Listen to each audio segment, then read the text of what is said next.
Are you wondering how to refine your path, reclaim your time, and rise with purpose?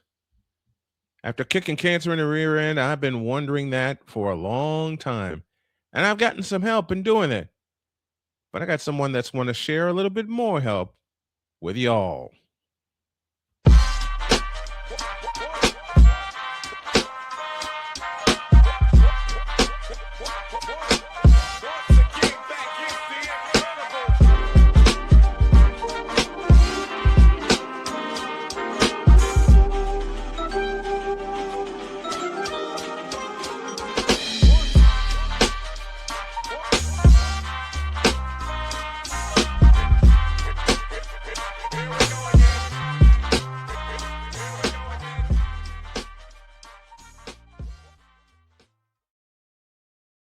When you're the CEO of your own company, the person in charge, the one who has the most responsibility, sometimes you get so frazzled, you think, what the heck am I doing? And time goes by, your purpose goes by, your duties go by. And then you start to think, maybe I'm not built for this. Let me tell you something. You are indeed built for this, but a little assistance is very necessary. Please help me welcome the hostess with the mostest, with her own podcast and the person in charge that wants to help you refine your path, Angelina Rivera. Good afternoon, my dear. How are you? Hello, hello. Thank you for having me on the show today. I am doing well, thank you. How did you get all this started? What was the one thing that turned the light on for you? Said, you know what? Skip this. I'm getting all this together.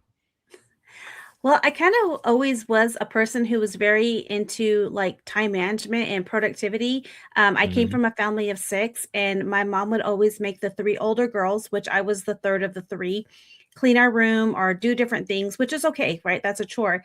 But we would go Right. and I wanted to hurry up and get it done as quickly as possible. And so what I would do was I was the person that loved to play with the Barbies. I was like, "Nope, I'm not cleaning the Barbies. I'm the one that loves to do it. I will do the books or I will do the makeup dolls, the makeup stuff or whatever," and kind of assign everybody what we were supposed to do.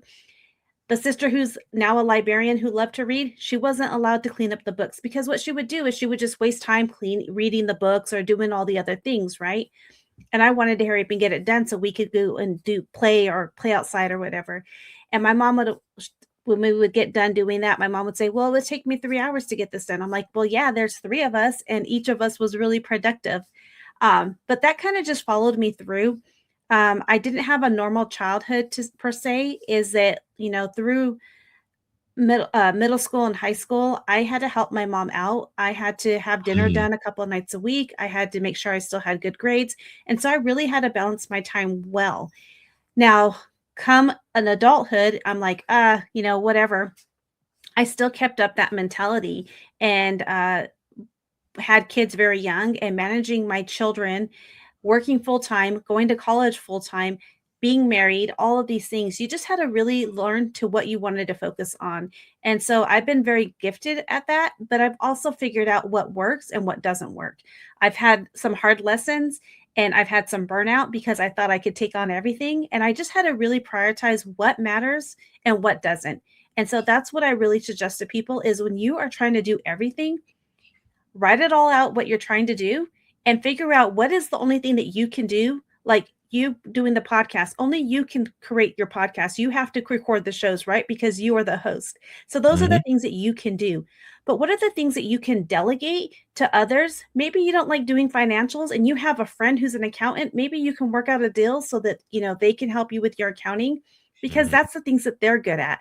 What are the things that you need to decide to do later? Maybe you really don't need to start looking at your spring cleaning list because it's not spring, right?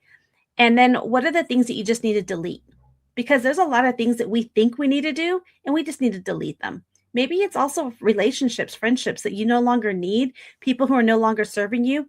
Maybe you don't need to say yes to every time somebody calls you and wants a lunch date because you need to really prioritize what's important for you. I mean, we all go through seasons of building and seasons of maybe it's nice to go out with a friend, but like really prioritizing what is the goals that you have on your heart and things like that. I think that's so important for me at a very young when I was raising my children.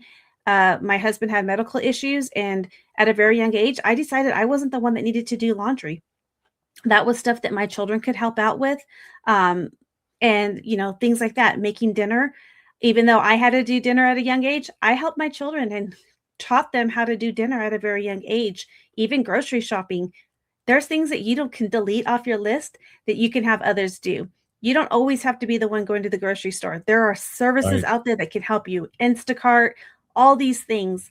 And so those are things that, like, examples of things that you could delete and have others do. Just kind of get your list together and order your stuff, and then it saves you so much time. And it also saves you money because you're not buying all the other things because you're walking by the aisle and like, oh, those sweets look good or that looks good, and all Oh of those yeah. things. Oh yeah. Been there with that. There's one very important lesson that my wife taught me. I was too stubborn to take it in. I will admit that aloud. But when my play-by-play schedule gets set every week, the simple rule is if it's not on the calendar, it doesn't exist. Mhm, And since I've been using my calendar and sticking to that and sticking to only a 4-night week of doing play-by-play here at home, it's helped me really to get organized and to get into something I honestly haven't happened since cancer, a routine. mhm, I have not had a good routine. And a lot of this, getting yourself together and getting things in order, comes to you admitting what you've done wrong, but also sitting down and thinking, okay, how can I fix this? And you just said it a moment ago, Angelina, you can't take everything on at once. Hello, tried to do that, mhm. failed miserably. But you can't take on everything at once, and that is so true. But what's also true is I found out it's tough to delegate when you have people around you that you don't trust. Unfortunately for me, that has changed over the years.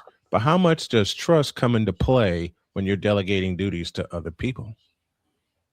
That's a good one. And that's something that I'm actually had a conversation with my spouse last night. There's things that I'm finding I'm doing a little bit too much of some stuff, or I'm in a season where things are getting a little overwhelmed. And I'm like, okay, wait, do I start to delegate and who do I hire? And so Mhm. one of the things is you got to have make sure that you're building a relationship with somebody. I think Yeah. you got to look at, if I wouldn't just go and hire somebody who just was in my inbox and saying, hey, example, you're a podcaster, you hear it all the time. Oh, you need to grow your YouTube. I'm going to help you gain organically or whatever. Yeah. I want to see your Yeah. testimonies. I want to not just see your websites. I want to be able to talk to those people. Can I talk to your clients? I Mhm. don't just want a video testimony. I want to be able to talk to them. Can you give me their name? And those are Yep. some examples. And I want to see their YouTube channel because I want to actually see what you're doing. And if they Right. can't provide you those resources, that's just an example. You want to have that evidence. And I think that that's Mhm. so important. And how long, looking at when I look at a person who I want to hire to help me, maybe somebody who, wants to help me with my social media, I'm going to look, are they using the right tools for social media themselves? Are they being consistent posting?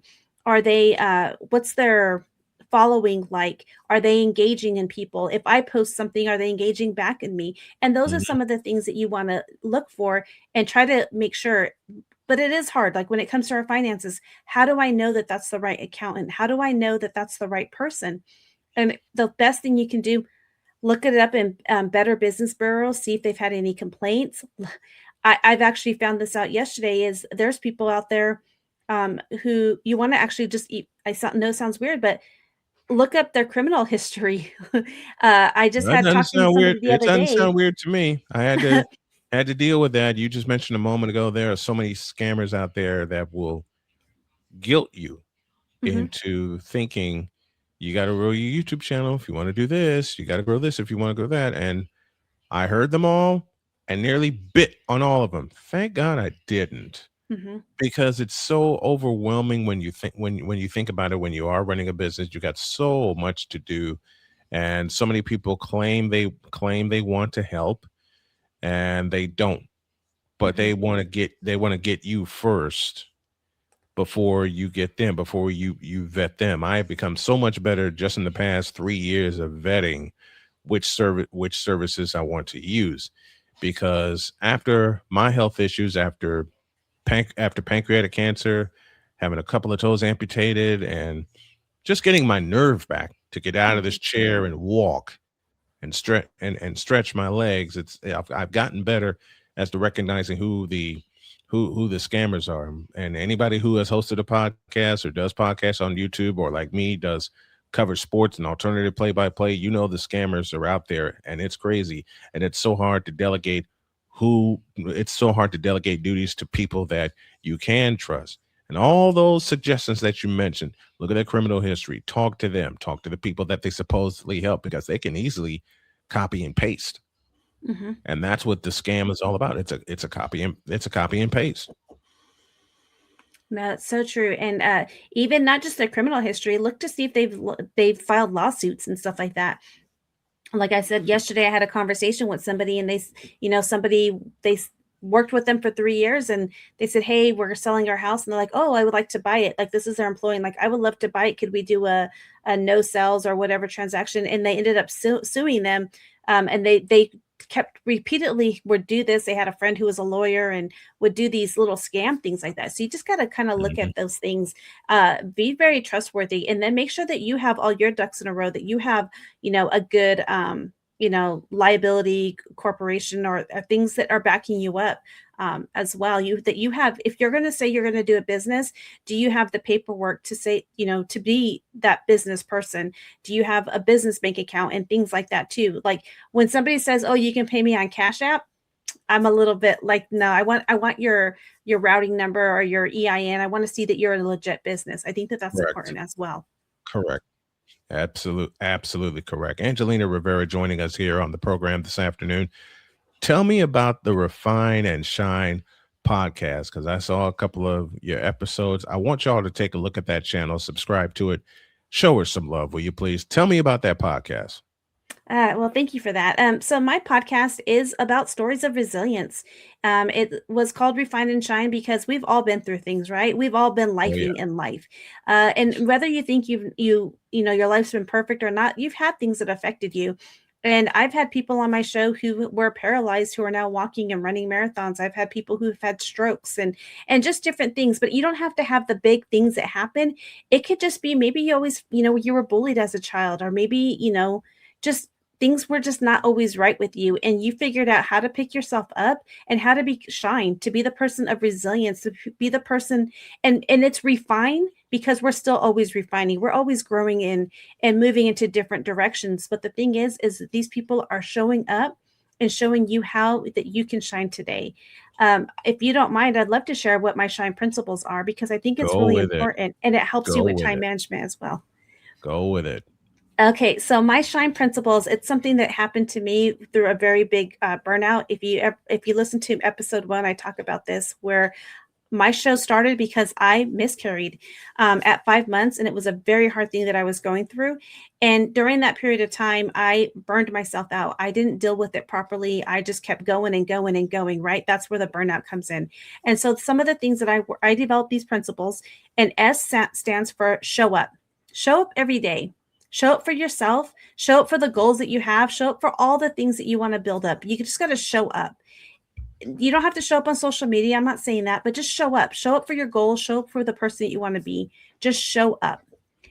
And H is have good habits. Look at the habits that you have. There were things that, I've had a lot of medical restrictions and I couldn't do a lot of things, but my good habits that I was able to do during my restrictions was walking. Walk every day, get up, make your bed, just Yes. do whatever you need to do. Make sure you're eating healthy, and things like that. I think it's so important. And then my I is be intentional. Whatever you're doing, be intentional. If you are sitting at the dinner table with your family having a meal, be intentionally be present. Don't worry about your social media. Don't worry about who you got to call. Don't worry about all these other things. Just be intentional. And I Hmm. think that that's so important, to be present where you're at. And Hmm. then N stands for never give up. Never give up. We all have these dreams. We all have these desires that our higher power, God, it's God for me, that He's put on our hearts. And we just need to keep pushing through towards the prize. And there are going to be days where we don't want to work on something. And it's okay to Right. rest. Even Jesus rested. It's okay to rest. But the thing is, rest for a day and then get it back up and start over again. Like, you Get got to back to just it. keep going. And Yep. E is the most important, is every day celebrate those wins every day. Because what we always do is like we want to look and like, okay, I want to make X amount of dollars, or I want to do this, or I want to do that. And what we do is we don't think about all the little things that it takes and how we need to celebrate those things. What happens is we just want the one prize, and we just like we didn't get the prize, right? We couldn't afford the car that we really wanted, so we're just going to give up. Right. No. What about all the things that you did? How much money did you build? How well did you build your credit while you were working towards that financing? How well did you start posting on your social media to grow your following? Maybe you didn't reach the goals that you wanted or all of these other things, but you did do something every single day. There are Mhm. times, like going back to the health, I've had a lot of health issues this year. But if I made my bed, I would celebrate that, because that means I got up, I made my bed. Every day, celebrate those wins. And I think that's so important. And so those are my shine principles. And from there is, the refine is just we're all improving, we're all refining, and we all can have taken action every day to make ourselves 1% better. If we did 1% better every day, imagine how much better we'd be by the end of the year. 365% better, right? And so that's Correct. kind of where my podcast is about.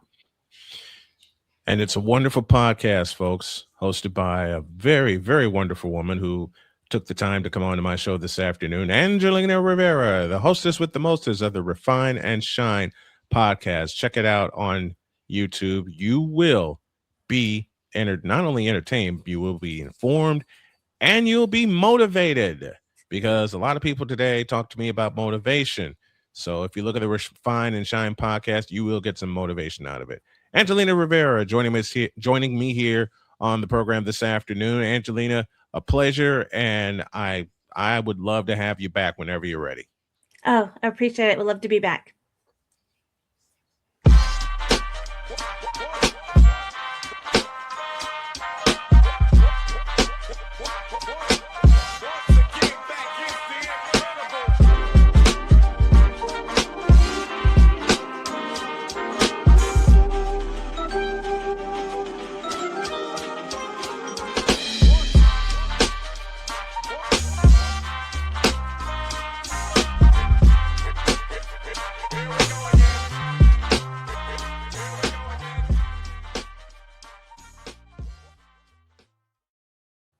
This edition of the Brian Snow Show has been produced by Snowman Multimedia, copyright 2026.